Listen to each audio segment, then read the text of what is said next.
जय श्री राम।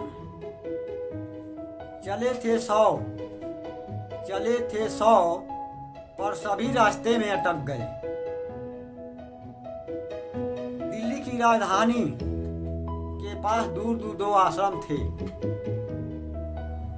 एक आश्रम का प्रधान बूढ़ा हो रहा था और वह चाहता था कि प्रमुख आश्रम से किसी को वहां भेजा जाए। उसने संदेश भेजा कि ऐसे सन्यासी को भेजें जो आश्रम संभाल सके। प्रमुख प्रधान ने जवाब भेजा, मैं 100 सन्यासी को भेजूंगा। प्रमुख प्रधान ने जवाब भेजा कि मैं 100 सन्यासी को भेजूंगा, जिसमें एक भी पहुंच जाए तो तुम्हारी किस्मत है।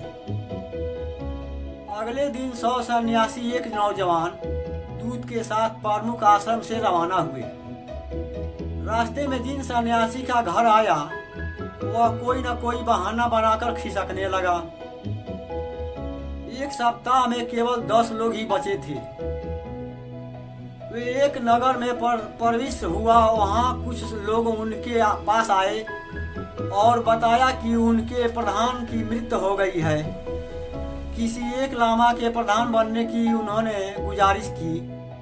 सन्यासी की टोली में से एक व्यक्ति वहीं रह गया। कुछ दूर आगे बढ़ने पर दूसरा नगर आया।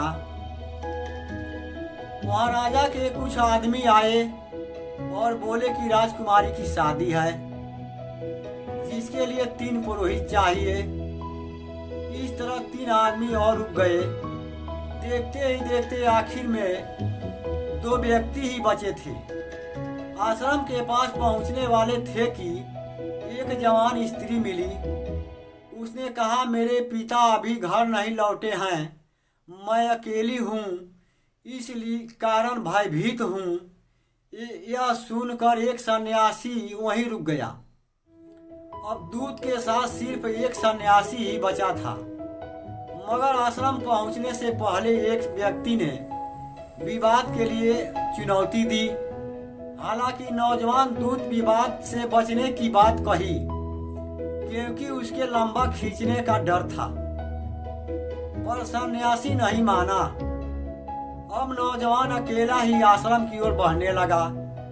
गुरु जानता था कि शायद ही कोई सन्यासी आश्रम तक पहुंचेगा, इसलिए बूढ़े प्रधान ने उस नौजवान व्यक्ति को ही उत्तराधिकारी बना दिया। सफलता की पड़ाव में भटकने के कई पड़ाव आते हैं, उनसे बचकर ही मंजिल मिलेगी। सफलता की राह में भटकने के कई पड़ाव आते हैं, उनसे बचकर ही मंजिल मिलेगी। जय श्री राम, जय श्री राम।